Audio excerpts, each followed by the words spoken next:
करेंगे अपना नया टॉपिक मनी एंड बैंकिंग। तो पहले देखते हैं मनी की डेफिनेशन। तो मनी की डेफिनेशन दी गई है कि money is anything proclaimed by law, मतलब मनी कुछ भी हो सकता है जिसे कानून से बनाया गया हो। क्या? मीडियम ऑफ एक्सचेंज, मतलब सामान लेने देने के लिए कोई भी ऐसी चीज़ जिसको लॉ ने पास कर रखा हो। जैसे इंडिया में भी क्या पेपर नोट्स और कॉइन्स को कानून द्वारा लागू करा हुआ है, तो वो करेंसी है। ठीक है ना। तो money is anything proclaimed by law as a medium of exchange, example paper notes and coin. ठीक है। उसके बाद आप देखो फिएट मनी। फिएट मनी क्या होता है? फिएट मनी वो मनी होता है जिसके जो गवर्नमेंट इशू करती है। ठीक है ना। पर फिएट मनी के पीछे कोई भी क्या नहीं होता, फिजिकल कम्युनिटी नहीं होती। मतलब पहले ज़माने में क्या होता था, जब आपको 100 रुपये देते थे तो उसका मतलब यह है कि आप 100 रुपये का कोई भी एक ऐसा धातु, जैसे आप मान लो गोल्ड, तो आप 100 रुपये की वैल्यू कितनी होगी कि आपको 10 ग्राम गोल्ड मिलेगा, ऐसा मान लो फॉर एग्जाम्पल।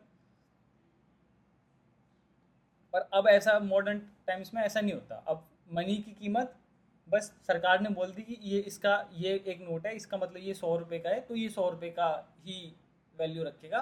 पहले क्या होता था कि जैसे सोने के सिक्के होते थे, तो सोने के सिक्के पे लिखा होगा कि भाई वो इतने रुपए की वैल्यू है, तो उसमें उस सिक्के में वो इतने रुपए की वैल्यू होल्ड करता था। जैसे अब मान लो जैसे कोई 5 रुपये का सिक्का है और उसमें 5 रुपये का लोहा तो है नहीं, उसमें तो 2-3 रुपये का लोहा है, और उसमें लिख दिया 5 रुपये का है, तो वो 5 रुपये का हो गया। तो फिएट मनी वो होता है जिसको गवर्नमेंट अपनी अथॉरिटी से बनाए, और पर ये किसी भी फिजिकल कमोडिटी के को बैक नहीं करता। मतलब ऐसा नहीं है कि आपको उसके बदले कि भाई वो सोना मिल जाएगा या चांदी मिल जाएगा, पहले होता था, अब नहीं होता था।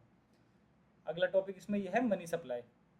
मनी सप्लाई क्या होता है? मनी सप्लाई होता है total stock of money in circulation, मतलब जितना भी मनी है सर्कुलेशन में पब्लिक के बीच में एक टाइम के अंदर में। मान लो ये बोलूँ कि मैं 1 तारीख को 1 अक्टूबर को कितना मनी पूरे पब्लिक के पास है, तो उसको हम बोलेंगे मनी सप्लाई। तो ये टाइम के हिसाब से देखा जाता है, और इसमें डिफरेंट डिफरेंट मेजर्स होते हैं। ठीक है, आप इसे एक बार देखो।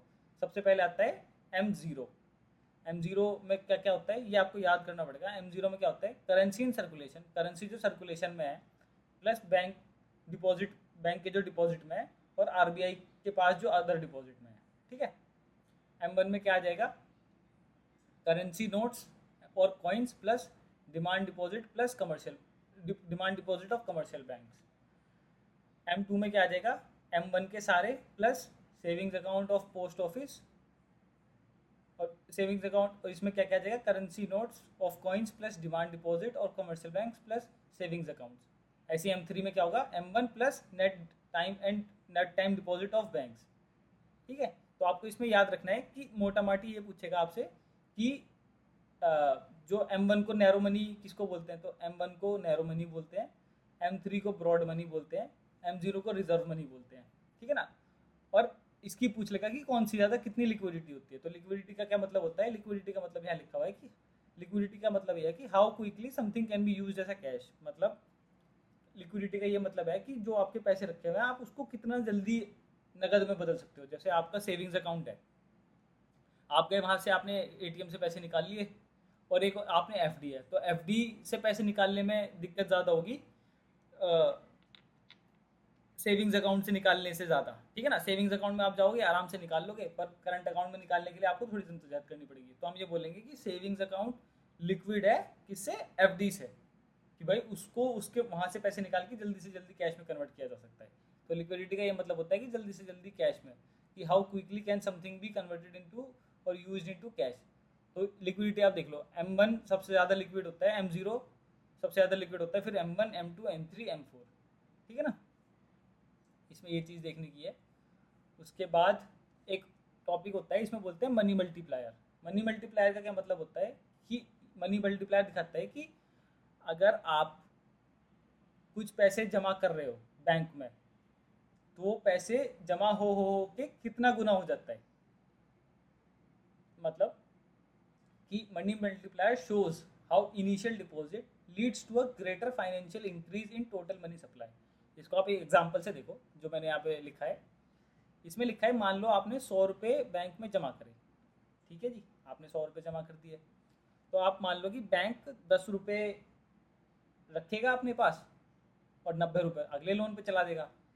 तो क्या करेगा बैंक? 1000 आपने दिए, 100 रुपये उसमें से रख लिए, 900 रुपये आगे लोन पे दे दिए, ठीक है ना। मान लो फिर अगला इंसान गया जिस पे 900 रुपये थे, उसने 900 बैंक में जमा कर दिए, तो 90 रुपये रख लिए, है ना। फिर 810 उसे लोन पे दे दिए। तो ऐसे चलते चलते चलते चलते जो शुरू के 1000 रुपये थे वो बाद में 10,000 रुपये बन जाएंगे, क्योंकि पहले 1000 का लोन दिया, ठीक है।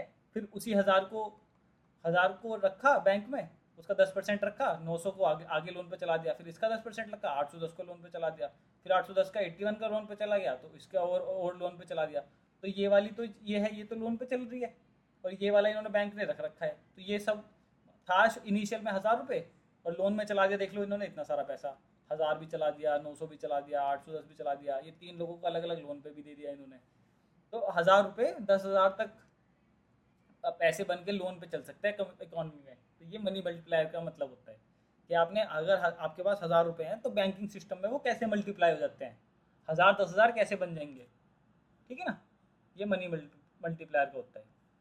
इसके बाद हम देखो बैंकिंग की हिस्ट्री बैंकिंग हिस्ट्री के बारे में बात करें तो बैंकिंग इंडिया में बोलते हैं स्टार्ट हुआ था 1770 में, सबसे पहले खुला था बैंक ऑफ हिंदुस्तान। उसके बाद 3 प्रेसिडेंसी बैंक्स खुले थे, कैलकाटा में, बॉम्बे में, मद्रास में, 1806 में, 1840 में, 1843 में। 1921 में तीनों को मर्ज करके एक इंपीरियल बैंक ऑफ इंडिया बना दिया था। Imperial India bank of India बनाया, और 1955 में इंपीरियल बैंक ऑफ इंडिया को रीनेम कर दिया, किसके नाम से, स्टेट बैंक ऑफ इंडिया के नाम से, ठीक है। उसके बाद देखो 1922 में एक कमीशन आया था जिसको बोलते हैं royal commission on Indian currency and finance. इसको इस्टेब्लिश करा था किसके अंडर में, हिल्टन यंग। तो इसको बोलते हैं, ये वाला नाम तो इसका है ही रॉयल कमीशन, और इसको बोलते हैं Hilton young commission. Hilton young commission ने क्या रिकमेंड करा था, हिल्टन यंग कमीशन के रिकमेंडेशन पे बना था आरबीआई एक्ट 1934, पास हुआ था 1934 में, इन इफेक्ट में मतलब चलन में आया था 1 अप्रैल 1935 में। तो आरबीआई किसकी कमेटी के रिकमेंडेशन बना था, हिल्टन यंग कमेटी, या फिर royal commission of Indian committee and finance में 1922 में आया था। और एक ये भी है कि आरबीआई जो बैंक था उसने 1947 तक तो पाकिस्तान और 1948 में बर्मा, दोनों का सेंट्रल बैंक तब तक आरबीआई ही था। उसके बाद इन्होंने अपने अपने बनाए, पर इन वक्त तक कि आरबीआई इनका सेंट्रल बैंक हुआ करता था, ठीक है ना। नेशनलाइजेशन बैंक का कब हुआ, 1969 में 14 बैंक का राष्ट्रीयकरण हुआ, 1980 में 6 बैंक्स और का राष्ट्रीयकरण हुआ। अब देखते हैं रिजर्व बैंक ऑफ इंडिया का। तो रिजर्व बैंक ऑफ इंडिया का मैंने बताया हिल्टन यंग कमीशन, नेशनलाइज इसको राष्ट्रीयकरण करा 1949 में। पहले गवर्नर कौन थे इसके, सर ऑसबॉर्न स्मिथ, और पहले इंडियन गवर्नर कौन थे, सीडी डेशमुख। मनमोहन बस एक ही ऐसे प्रधानमंत्री हैं जो पहले आरबीआई के गवर्नर रह चुके। हेडक्वार्टर कहाँ है, मुंबई में है 1937 में। एम्बलम क्या है इनका, टाइगर और पाम ट्री, ये इसका एम्बलम देख लो, टाइगर और पाम ट्री है, ठीक है ना। इसमें कौन कौन होते हैं, एक गवर्नर होता है, 4 डिप्टी गवर्नर होते हैं, और कुछ नॉन ऑफिशियल डायरेक्टर होते हैं, जिसमें से 10 तो नॉमिनेट करते हैं government of India, 2 governor nominate करते हैं, और एक एक डायरेक्टर कौन नॉमिनेट करता है, जो एक इनका लोकल बोर्ड होता है ना, एक एक डायरेक्टर वहाँ से नॉमिनेट होकर आता है, ठीक है। और जो गवर्नर और डिप्टी गवर्नर है उनको नॉमिनेट कौन करता है, गवर्नमेंट ऑफ इंडिया नॉमिनेट करेगी, जिनका टर्म कितना होता है, 5 साल का होता है। गवर्नर की पावर कहाँ से आती है, आरबीआई एक्ट जो पीछे बताया था, और अभी के गवर्नर कौन है, संजय मल्होत्रा है। आरबीआई के काम क्या क्या है, एक बार ये देख लो। आरबीआई क्या क्या काम करता है, आरबीआई के काम पहला सबसे है इशू ऑफ बैंक नोट। तो आपको बताइए बैंक कौन इशू करता है, आरबीआई इशू करता है, पर 1 रुपये का जो नोट होता है ना, वो गवर्नमेंट ऑफ इंडिया इशू करती है। उसके अलावा जितने भी नोट है वो आरबीआई खुद प्रिंट करके इशू करता है, ठीक है ना। दूसरा काम क्या है, बैंकर्स टू द गवर्नमेंट। तो आरबीआई क्या होता है, आरबीआई जो सरकार है ना उसका बैंकिंग एजेंट और फाइनेंशियल एडवाइज़र भी है। तो और दोनों का होता है, स्टेट का भी यही होता है और सेंटर का भी यही होता है। मतलब कोई भी बैंक, मतलब सरकार को पैसा चाहिए होगा तो वो ऐसे थोड़ी ना कि नॉर्मल बैंक के पास जाएगी, वो रिजर्व बैंक को बोलेगा कि भाई हमारी जो गवर्नमेंट बॉन्ड्स हैं इनको सेल करो या बाय करो, हमको पैसे की ज़रूरत है तो आप पैसा प्रिंट करो, है ना, गवर्नमेंट सिक्योरिटीज़ बांधो, तो बेचो। महंगाई बढ़ रही है तो उससे सलाह मांगेगा कि भाई हमको क्या करना चाहिए महंगाई को कम करने के लिए, या मंदी आ गई है तो उससे एडवाइस लेकर कि बताओ हमें क्या करना चाहिए, ठीक है। तो गवर्नमेंट का भी बैंक है। तीसरा बैंकर्स बैंक। तो बैंकर्स बैंक का मतलब ये है कि जितने भी बैंक हैं, तो उनका बैंक कौन है? उनका बैंक बोलते हैं आरबीआई को, जितने भी बैंक हैं, ठीक है ना। आरबीआई को जो बैंक होते हैं उन्हें थोड़ा थोड़ा पैसा आरबीआई के पास भी रखना पड़ता है और उन्हें उस पर उनका ब्याज मिलता है, तो उसको बोलते हैं बैंकर्स बैंक, ठीक है। चौथा है lenders of last resort. Lenders of last resort, resort लिखना था यहाँ पे, लिख देता हूँ resort. Lender of last resort का मतलब ये है कि मान लो अगर पीएनबी या स्टेट बैंक की हालत ख़राब हो गई है ना, लोन वोन दिया इन्होंने, वापस नहीं मिला और इनकी हालत खस्ता हो गई और सब जाके वहाँ से पैसे निकालने की मांग करने लगे कि भाई हमारे पैसे दो, पैसे दो, पैसे दो, तो पैसे तो इनके पास सारे होते नहीं, लोन पे चला रखे होते हैं। तो ऐसे जैसे यस बैंक का हुआ था, वहाँ पे भी दिक्कत हुई थी ना, तो इसमें लास्ट में मदद कौन करता है? इनकी आरबीआई मदद करता है, तो इसको बोलते हैं lender of last resort. Last resort का मतलब है कि सबसे आखिरी में कौन मदद कर रहा है, तो सबसे आखिरी में जो इनको उधारी या टाइम में जो भी कोई क्राइसिस होता है उसको बचाने के लिए का काम करता है आरबीआई करता है। किसकी? शेड्यूल बैंक की। कोई भी शेड्यूल बैंक जो होगा उसकी बुरे टाइम में मदद करने के लिए आरबीआई लास्ट रिजॉर्ट होता है। और आरबीआई क्या होता है? Custodian of foreign exchange. जितना भी इंडिया में विदेशी पैसा आता है तो वो, आपने देखा होगा ना, आपने सुना होगा कि भाई आरबीआई के पास इतना फॉरेन एक्सचेंज है, इतना फॉरेन एक्सचेंज है। तो जैसे हम अमेरिका से कुछ सामान मंगाते हैं या फिर मान लो कनाडा से कुछ सामान मंगाते हैं, यूके से कुछ सामान मंगाते हैं, दुबई से मंगाते हैं, तो हमको उनको पेमेंट किस में करना होता है भाई? उन्हीं की करेंसी में करना होता है। उनकी करेंसी आएगी कैसे? मान लो हमने पेट्रोल खरीदा रशिया से, तो भाई उनको रूबल चाहिए होंगे, है ना, नहीं तो डॉलर चाहिए होंगे, क्योंकि डॉलर एक इंटरनेशनल करेंसी है, सब लोग ले लेते हैं। भाई रुपए इतना है नहीं, ऐसा नहीं है कि भाई रुपए हर कंट्री एक्सेप्ट करती है। भाई चाइना रुपए लेके क्या ही करेगा, या अमेरिका रुपए लेके क्या करेगा? भाई हमारी थोड़ी हल्की करेंसी है, या तो चाहिए भी होगा तो बहुत कम चाहिए होगा, बहुत ज़्यादा की ज़रूरत नहीं होगी। तो ऐसे ही आरबीआई को अपने विदेश के खर्चे करने के लिए फॉरेन एक्सचेंज मेंटेन करके रखना पड़ता है, ठीक है ना।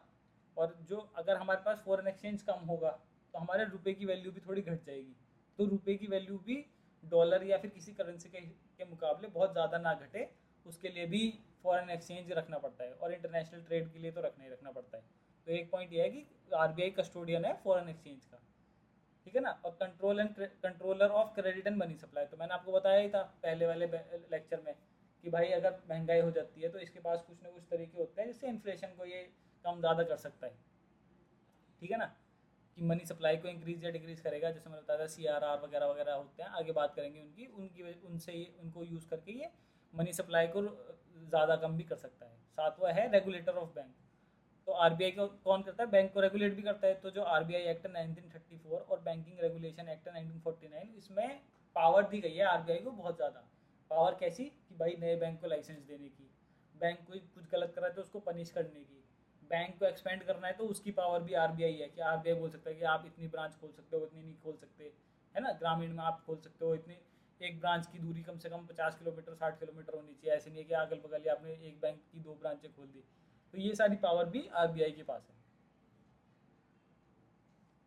उसके बाद मैं ये पूछना चाह रहा था कि लाइबिलिटी ऑफ बैंक्स क्या होता है, मतलब बैंक पर कर्जा क्या होता है, या बैंक का जो एसेट है, जो उसकी उसके पास जो एसेट्स हैं वो क्या होती हैं। तो लाइबिलिटी जो बैंक की होती है ना, तो वो होती है, जैसे आप गए, आपने बैंक में 500 या 1000 रुपये डिपॉजिट किए, तो जो आपने 1000 रुपये डिपॉजिट किए ना, तो ये बैंक का उधार है, समझ रहे हो। ये बैंक को आपने उधार दिया है, तो ये बैंक की लाइबिलिटी है। आपने एफडी कर दी है, 5 लाख रुपए डिपॉजिट कर दिए हैं, तो बैंक की लाइबिलिटी है वो। गोल्ड डिपॉजिट कर दिया है तो बैंक की लाइबिलिटी है वो। और एसेट्स क्या होती है बैंक की? जब बैंक लोन देता है, बैंक इन्वेस्टमेंट करता है, अगर बैंक ने आपको लोन दिया तो वो बैंक की एसेट्स हैं कि मैं उनको वापस करूँगा। अगर बैंक ने कहीं इन्वेस्ट करा है तो वो उसकी एसेट्स हैं। तो आपको ये देखना, ये भी याद रखना है कि बैंक की लाइबिलिटी कौन सी होती है और एसेट्स कौन सी होती है। अगर मैं जाके बैंक में पैसे डिपॉजिट कर रहा हूँ तो इसका मतलब ये नहीं है कि पैसे वो उनके हैं, पैसे वो मेरे हैं, मैंने उनको उधार दिया है, तो वो उनकी लाइबिलिटी है जो उन्हें चुकाना है वापस मेरे को कभी ना कभी, उसमें मेरे को ब्याज मिलेगा। और जो एसेट्स होती हैं जो वो आगे लोन देते हैं, वो उनकी एसेट्स हैं जिनके बदले जो उनको वापस मिलेगी इंटरेस्ट लगा के। मॉनेटरी पॉलिसी इन इंडिया देख लो, ये मैंने आपको पहले भी पढ़ाया है पर एक बार और देख लो, कि to influence the money supply of economy. Money supply आप समझ गए, जो इन्फ्लेशन वगैरह होता है फिजिकल डेफिसिट होता है या ये सब चीज़ें होती हैं, इनको ठीक करने के लिए कुछ इंस्ट्रूमेंट है। तो एक होता है क्वांटिटेटिव, एक होता है क्वालिटेटिव। तो पहले क्वांटिटेटिव देखेंगे। क्वांटिटेटिव में क्या होता है, बैंक रेट है ना, liquid adjustment facility, open market operation या रिजर्व रिक्वायरमेंट, CRR SLR, इनको भी आगे डीप में देखेंगे। और क्वालिटेटिव में क्या होता है, marginal requirement, rationing of credit, moral persuasion, consumer credit regulation. आओ इनको एक एक को डिटेल में थोड़ा देख लेते हैं। तो बैंक रेट का क्या मतलब है, बैंक रेट वो रेट होता है जिसपे RBI बैंक को, कोई भी अगर बैंक है उसको लोन देती है, ठीक है ना, बिना किसी सिक्योरिटी के। अब मान लो महंगाई बढ़ रही है ना, ये चीज़ ध्यान रखना कि महंगाई बढ़ रही है। और मान लो कि बैंक गया RBI से पैसे मांगने, RBI ने बोला महंगाई कम करनी है, उन्होंने पहले 10% पे बोला, उन्होंने बोला कि नहीं भाई मैं तो 20% पे दूंगा। 20% पे देगा तो बैंक कम लोन लेगा, कम लोन लेगा तो आगे कम लोन देगा, कम लोन देगा तो लोगों के पास पैसे कम होंगे, पैसे कम होंगे तो भाई डिमांड कम होगी, डिमांड कम होगी तो भाई पहले महंगाई हो रही थी वो उसके पैसे अपने आप नीचे हो जाएंगे, है ना। तो बैंक रेट को, बैंक रेट से इन्फ्लेशन ऐसे कम होता है। और ऐसे ही उल्टा कर दो, अगर मंदी है तो बैंक रेट कम कर दो तो लोग, बैंक लोन ज़्यादा लेगा, कम ब्याज पे आगे देगा, आगे फिर ज़्यादा लोगों पे पैसे आ जाएंगे, फिर उनके पास ज़्यादा पैसे होंगे तो वो ज़्यादा चीज़ें खरीदने की कोशिश करेंगे, फिर इन्फ्लेशन बढ़ जाएगा क्योंकि डिमांड बढ़ जाएगी। डिमांड पुश इन्फ्लेशन बताया था ना तब। वैसे लिक्विड एडजस्टमेंट फैसिलिटी क्या होता है, लिक्विड एडजस्टमेंट फैसिलिटी होता है, ये एक टूल है जिसमें बैंक को बोरो कर सकता है RBI से थ्रू एक रेपो, रेपो रीपरचेसमेंट एग्रीमेंट रेट होता है, रेपो रेट जो बैंक ही बना के देता है, नीचे लिखा है रेपो रेट। ये कौन सा रेट होता है, rate at which RBI provide short term loan. ऊपर क्या बैंक रेट पे क्या था कि लॉन्ग टर्म लोन देता है, मतलब मान लो 1 साल 2 साल के लिए। रेपो रेट पे क्या होता है, शॉर्ट टर्म्स लोन देता है, मतलब 1 दिन 2 दिन के लिए, 1 दिन 2 दिन के लिए रेपो रेट, मतलब आज 5 रुपये है 6 रुपये है, तो इन्फ्लेशन होगा तो वही रेपो रेट बढ़ा देगा, और इन्फ्लेशन कम होगा तो रेपो रेट घटा देगा, ठीक है ना। और ऊपर वाले में सिक्योरिटी नहीं लेता, पर जब LAF में अगर आप लोन लेने जाते हो तो वहाँ पे सिक्योरिटी चाहिए होती है। रिवर्स रेपो रेट क्या है, रेपो रेट तो तब RBI देता है, मान लो। और रिवर्स रेपो रेट ये वो होता है जब RBI बोरो करता है बैंक से पैसे, मतलब मान लो कि पंजाब नेशनल बैंक पे थोड़े ज़्यादा पैसे हैं, वो लोन नहीं देना चाहता तो वो RBI के पास डिपॉजिट कर देता है।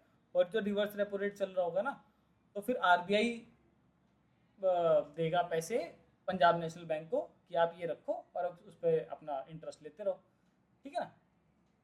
तो ये भी एक तरीके का होता है। सेम अपना इन्फ्लेशन का हिसाब मान के चल, ध्यान में रखना इन्फ्लेशन का एग्जांपल, और ये देख पढ़ते रहना।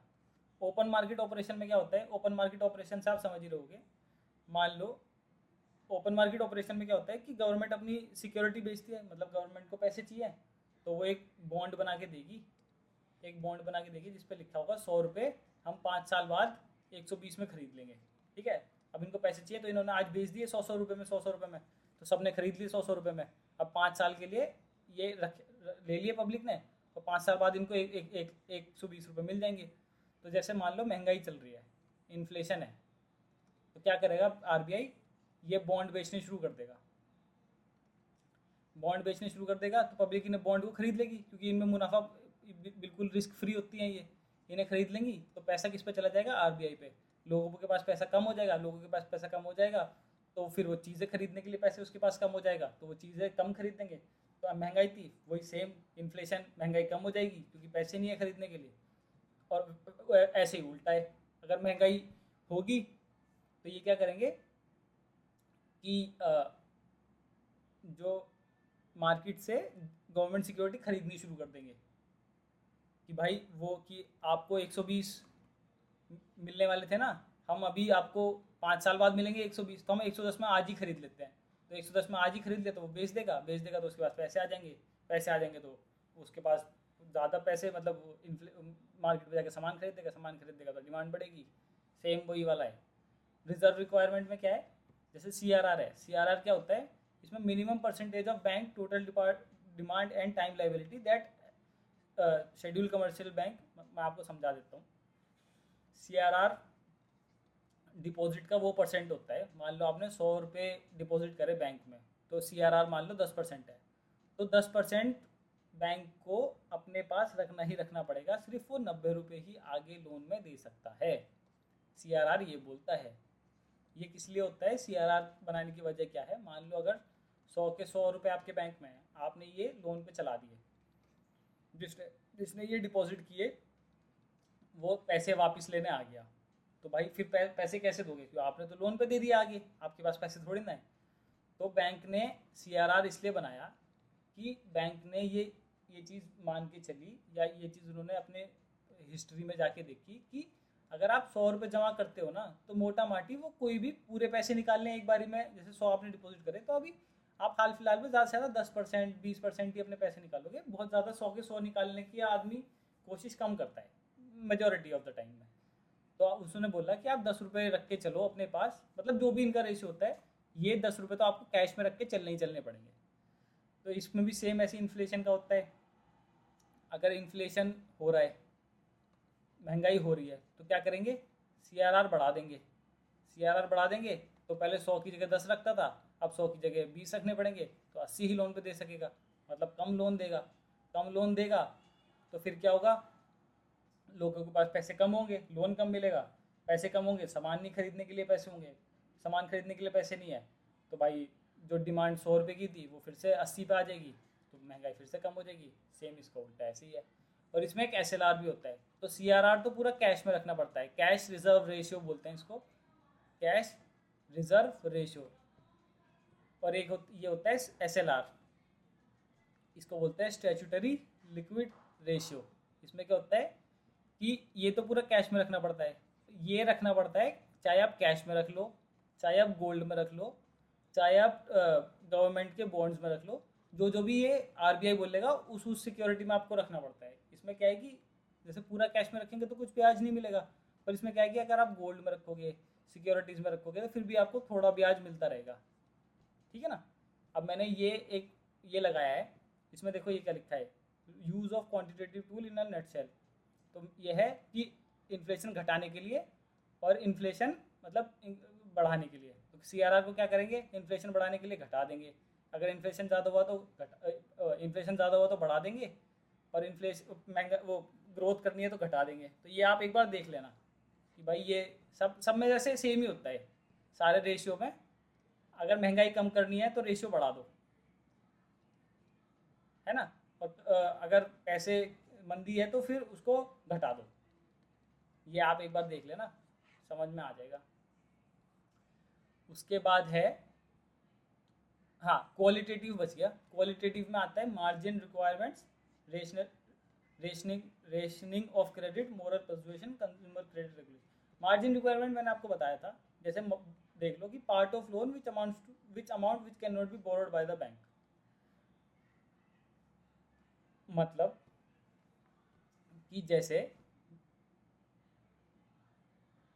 कोई भी लोन, मार्जिन रिक्वायरमेंट का मतलब है कि जैसे 100 रुपये हैं, तो आप जैसे आपको बोल दिया कि भाई आपको 30 रुपये मार्जिन रखनी ही रखनी है, 70 रुपये आप लोन दे सकते हो। तो सेम इसमें मार्जिन रिक्वायरमेंट में तो बैंक इसको बोल देगा कि भाई आपको इतना रखना ही रखना है। जैसे पंजाब नेशनल बैंक की बात बोल दे कि आपके पास 100 रुपये हैं, 50 आपको अपने पास रखने ही रखना है, 50 आप खाली लोन पे चला सकते हो। तो मार्जिन रिक्वायरमेंट कम कर दी, तो इससे भी भाई इन्फ्लेशन कम ज़्यादा कर सकता है, समझ ही रहोगे आप। रेशनिंग ऑफ क्रेडिट मतलब क्रेडिट की सीलिंग लगा दी कि भाई आप इससे ज़्यादा क्रेडिट दे ही नहीं सकते। मतलब किसी भी एग्रीकल्चर सेक्टर हो गया, इंडस्ट्रियल सेक्टर हो गया, उसमें बोल दें कि भाई आप अगर उन्हें एग्रीकल्चर सेक्टर में कम करना है तो उसको बोल देंगे कि भाई आपको इसको घटा दो बढ़ा दो, है ना? अगर इंडस्ट्रियल सेक्टर में देखना है तो उसको बोल देंगे बढ़ा दो घटा दो। मॉरल परसुएशन में क्या होता है कि वो खुद धमकी धमकी तो नहीं, मतलब खुद परस्यू करता है बैंक को, कि जैसे प्रधानमंत्री ने या RBI के गवर्नर ने पंजाब नेशनल बैंक के हेड से बोला कि भाई आपके हालात थोड़े ख़राब चल रहे हैं, आप थोड़े कम लोन दो, तो भाई वो उसकी बात मानेगा ही, उसको कुछ लिखित में देने की जरूरत नहीं है। तो ये मॉरल परसुएशन होता है, जो बात बोल के हो जाता है। ठीक है ना? कंज्यूमर क्रेडिट रेगुलेशन, इसका मतलब ये है कि जैसे आपको महंगाई कम करनी है, तो आप ये कर दो कि जैसे आप 100 रुपये की बाइक लेने गए, तो पहले आपको बोला 10 रुपये का आप डाउन पेमेंट कर दो, 90 का लोन हो जाएगा। पर अब क्या हुआ, महंगाई ज़्यादा हो गई, इन्फ्लेशन हो गया, तो बैंक RBI क्या करेगा, 100 रुपये की जगह बोल देगा कि अब आपको 30 रुपये डाउन पेमेंट करनी पड़ेगी, 70 पे लोन होगा। उससे क्या होगा कि भाई कम लोग लोन लेंगे, कम लोग लोन लेंगे तो सेम वही चक्कर कि कम लोग लोन लेंगे तो फिर कम बाइकें बिकेंगी, कम बाइकें बिकेंगी तो फिर बाइकों के पैसे कम करने पड़ेंगे, सेम वही, ठीक है ना। एक इसमें होती है monetary policy committee. Monetary policy committee कौन से एक्ट के अंडर बनी? आरबीआई एक्ट 1934, ठीक है ना। और इसमें सेटअप कब हुई है? 2016 में। इसकी कंपोजिशन देख लो, 3 मेंबर तो इसमें होते हैं आरबीआई से, मतलब एक होता है गवर्नर, एक डिप्टी गवर्नर जो आरबीआई नॉमिनेट करेगा, और रिमेनिंग 3 होते हैं गवर्नमेंट ऑफ इंडिया से, ठीक है ना। आरबीआई का जो गवर्नर होता है इसका एक्स ऑफिशियो चेयरमैन होता है, और एक साल में कम से कम इनको 4 बार तो मिलना ही मिलना होता है। इस कमेटी में क्या डिसाइड करते हैं? यही करता है, repo rate, reverse repo rate, bank rate, SLR, CRR, कितना होना चाहिए, घटना चाहिए, बढ़ना चाहिए, ठीक है ना, ये सब चीज़ है। हाँ, तो आज के लिए तो भाई बस इतना ही था, और इसका कल नेक्स्ट पार्ट इसमें करेंगे, जिसमें हम और बैंकों के बारे में बात करेंगे। शेड्यूल कमर्शियल बैंक हो गए, अलग अलग तरीके बैंक हो गए, नाबार्ड, सिडबी, ये वाले जो बैंक हो गए, ये हम कल ख़त्म करेंगे। आज थोड़ा बड़ा हो जाता, तो आज तो सिर्फ इतना ही है। अब आपको कुछ पूछना है तो आप इसमें पूछ लो।